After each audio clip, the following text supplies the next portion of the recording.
El desierto avanza. Ay del que en su alma alberga desiertos.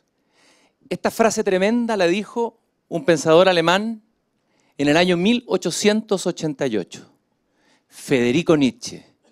Siempre me ha impresionado de esta frase, sobre todo la segunda parte.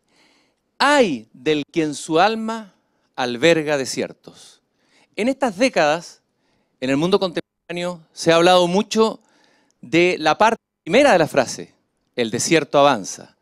Se habla del calentamiento global, se habla de la crisis ecológica, de que el planeta está en peligro. Pero poco se habla de la segunda desertificación, que es tal vez la más importante, la desertificación interior. Cuando el desierto no solamente avanza a nivel de la tierra, sino que entra en el espíritu humano. De eso quiero compartir hoy día como sudamericano y como chileno. ¿Qué hacer frente a la desertificación del espíritu y de la esencia? Piensen ustedes que venimos de un siglo XX absolutamente catastrófico y demencial. 2 guerras mundiales donde murieron millones de personas. Bombas atómicas que fueron lanzadas sobre poblaciones inocentes. Fueron los profetas, los grandes escritores y pensadores que encendieron la campana de alarma para decir que las guerras venían. Nadie los escuchó. Hermann Hesse, Eliot, Jung. Por ejemplo, Eliot dijo algo tremendo en su poema La tierra baldía. Dijo que el conocimiento, que la sabiduría se había degradado en conocimiento y el conocimiento se había degradado en información. Y se preguntaba Eliot, ¿dónde quedó la sabiduría que se degradó en conocimiento y ese conocimiento que terminó siendo solamente información? ¿Cómo resuena eso hoy día en que hablamos de una sociedad de la información? Vinieron las 2 guerras mundiales y claro, las ciudades quedaron devastadas, millones de muertos, hubo que reconstruir la civilización prácticamente desde las ruinas. Pero nadie se preocupó de decir por qué ocurrieron esas guerras. ¿Qué había pasado con la segunda parte de la frase de Nietzsche? El desierto avanza. Y hubo que reconstruir Europa, vino el desarrollo económico, Estados Unidos terminó campeando en el mundo, el modelo anglosajón fue el que se impuso por su energía, su vitalidad, etc. Siempre cuando en el mundo hay una crisis social y económica, la segunda miseria, que es tan importante como la otra, la miseria, la indigencia espiritual y interior del hombre, es la que ocupa menos energía, parece casi un lujo asiático, pero sin embargo es la más importante. Yo les hablé de Jung al comienzo.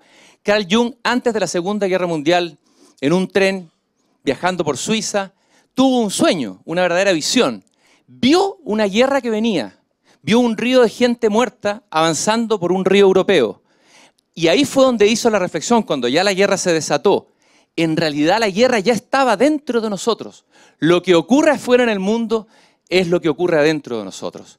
Pero el desierto siguió avanzando. El desierto interior siguió avanzando a gran velocidad sin que a lo mejor nos diéramos cuenta. Fue otro alemán, Heidegger, Martin Heidegger, que en un artículo que se llama Serenidad, o se traduce también como deshacimiento, se hace la pregunta de qué va a ser el hombre frente a la nueva civilización técnica. Porque hoy vivimos ya en un mundo técnico, con todo lo positivo y negativo que tiene ese mundo técnico, un mundo que ya no es el mismo que fue el de nuestros antepasados.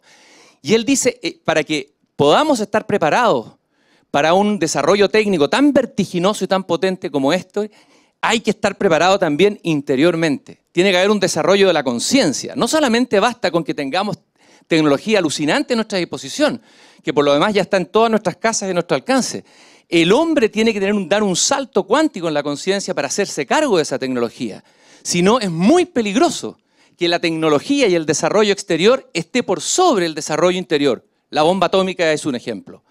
La bomba atómica es un poderoso instrumento técnico que reveló que no había una preparación espiritual que pudiera decir no podemos matar a millones de seres humanos. Pero el desierto siguió avanzando. Y Heidegger dijo, tenemos que colocar frente al pensar calculante, que es el que ha dominado nuestra civilización en el siglo XX, que nos llevó a estas guerras, poner frente a él un pensar meditativo. Heidegger no conoció este mundo digital en el que estamos hoy día instalados. No vio la irrupción de Internet tal como la conocemos hoy día. Sería interesante pensar qué piensa él. Hay otro filósofo alemán también. Por algo los alemanes han pensado tanto esto, porque vivieron ellos en carne propia y provocaron también parte de la devastación.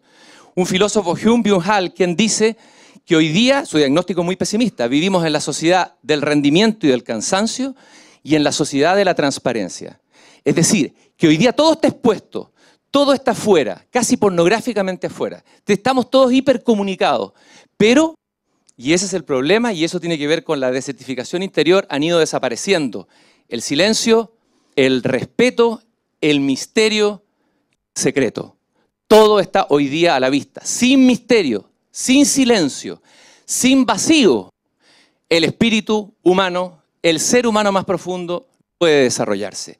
Yo como sudamericano, como chileno, no me resigno a quedarme con el diagnóstico de estos tres filósofos alemanes, por lúcidos que sean. No me resigno a copiar un modelo que ya demostró su efecto devastador. Pienso que la civilización tiene que volver a fundarse desde otro lado. Soy chileno, como ustedes, y en este país tenemos el desierto más grande del mundo. Pero también, una vez al año se produce un milagro, que es el del desierto florido. Por eso que en vez de un PowerPoint, porque eso sería hacerle una venia al mundo técnico, traje conmigo un humilde cactus, una de las formas más milagrosas de sobrevivencia en el planeta. Cómo en pleno desierto puede brotar una flor que con la máxima eficacia, economía, sencillez, puede sobrevivir, y no solamente sobrevivir, sino producir belleza. La pregunta es, ¿qué hacemos para detener ese desierto que avanza? ¿Cómo hacemos para no solamente salvar el planeta de la destrucción evidente desde el punto de vista ecológico, sino interior y espiritual? ¿Cómo sembramos oasis? ¿Cómo volvemos a colocar verde sobre el desierto? Y yo creo que ahí hay que volver al origen. ¿Por qué llegamos al desierto interior? ¿Por qué llegamos al nihilismo? ¿Por qué llegamos al sinsentido sobre el que está parado, desde mi punto de vista, nuestra civilización occidental contemporánea? Esto tiene su origen en los griegos. Hay que decir que la primera actitud del hombre ante la existencia fue la del asombro, el maravillarse por el hecho puro de estar vivo. Las primeras preguntas que se hicieron los hombres, los griegos por lo menos en nuestra civilización, fue ¿qué somos?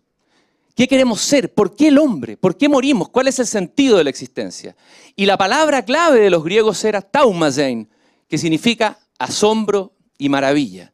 Pero ahí surgieron dos caminos, el camino del pensar filosófico y el camino del pensar poético. El camino del pensar filosófico fue preguntarse ¿qué hay detrás de las cosas?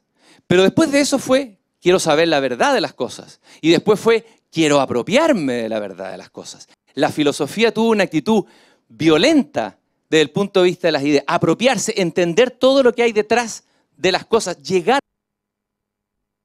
El segundo pensar, en cambio, el pensar calculante viene de la filosofía, paradójicamente. ¿Por qué? Primero fue filosofía. De la filosofía viene la ciencia, con sus maravillas. Y de la ciencia viene la técnica. Y el mundo de hoy, más que un mundo de filosofía o de ciencia, es un mundo técnico.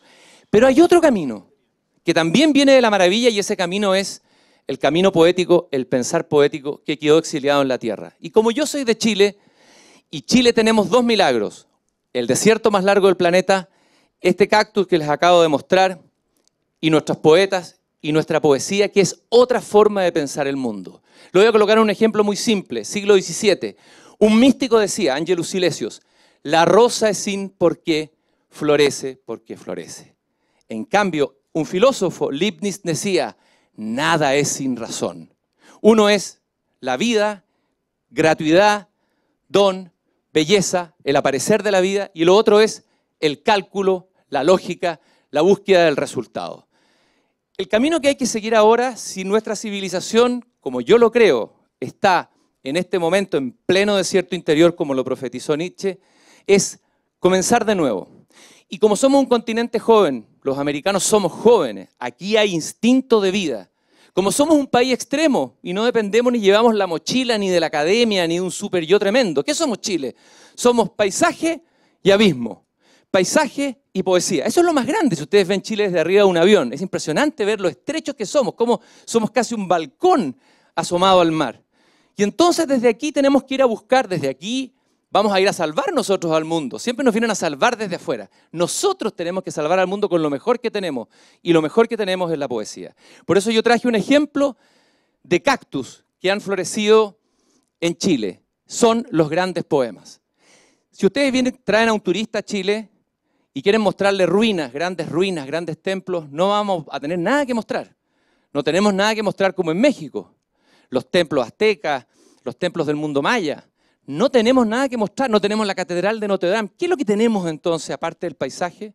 El Licura Chihuahilaf, un poeta mapuche, me dijo: nuestros monumentos y nuestros templos son las palabras. Tengo templos y tengo cactus. Y quiero simplemente ejemplificar por qué yo digo que el poema es un cactus, porque el poema necesita pocos elementos, pocas palabras, como el cactus, poca agua para sobrevivir. Y sin embargo, es bello y da vida. Desde luego que el primero con el que hay que partir indudablemente es con Pablo Neruda. No me lo perdonaría desde el otro mundo Pablo Neruda si no lo citara. Pablo Neruda dice, por ejemplo, cuando entra en el bosque, dice: con mi razón apenas, con mis dedos, rodeado de lentas aguas lentas inundadas, me sumerjo en el imperio de los no me olvides. Con mi razón apenas, con mis dedos. Hay una cantidad de pensamiento concentrado en esos versos. No es con la razón, no es con el pensar calculante como yo puedo entrar en un bosque chileno, porque si no lo transformo en chip, finalmente. ¿Cómo entro? No con el pensamiento, entro con los sentidos. Es decir, en unos versos hay una concentración de pensamiento vivo al que no llega la filosofía ni la técnica. Pero también tenemos a otro poeta, el gran Gonzalo Rojas, quien escribió un poema al silencio. ¿Cómo se puede escribir un poema al silencio? Y esto lo hizo Gonzalo Rojas, y dice así: oh voz, tú, única voz, todo el hueco del mar no bastaría, todo el hueco del cielo, toda la cavidad de la hermosura no bastaría para contenerte.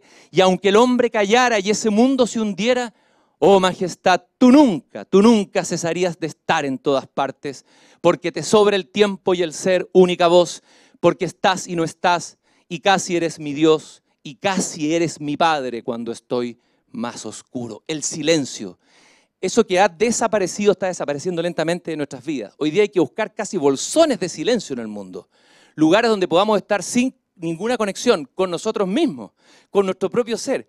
¿Y qué es lo que hace Gonzalo Rojas? Dice: el nuevo Dios es el silencio, no la palabra, no el logos, como dijeron en el Antiguo Testamento, en el principio era el verbo. En el principio era el silencio y el hombre tiene que volver a él. Un tercer ejemplo de cómo la palabra puede decir cosas que no puede decir ni la filosofía ni el pensar calculante es la felicidad. Se escucha hoy día mucho hablar de las recetas para la felicidad, porque hasta la búsqueda del sentido ha sido tomada por el pensar calculante. Sea feliz en 5 minutos, practique yoga 15 segundos, haga tal técnica de meditación y usted será feliz. ¿Eso es la felicidad? Si eso es la felicidad, give me a break. Dice Jorge Tellier, poeta de Lautaro, de nuestro sur lluvioso: bajo el cielo nacido tras la lluvia, escucho el leve deslizarse de remos en el agua. Entonces pienso que la felicidad no es sino un leve deslizarse de remos sobre el agua. Eso fue la felicidad, dibujar en la escarcha figuras sin sentido, sabiendo que no durarían nada. Cortar una rama de pino para escribir un instante nuestro nombre en la tierra húmeda. La felicidad no se busca, se encuentra. La felicidad no se programa, es un milagro. La felicidad no se compra, es gratuita. Eso lo dice uno de nuestros cactus, uno de nuestros grandes poetas.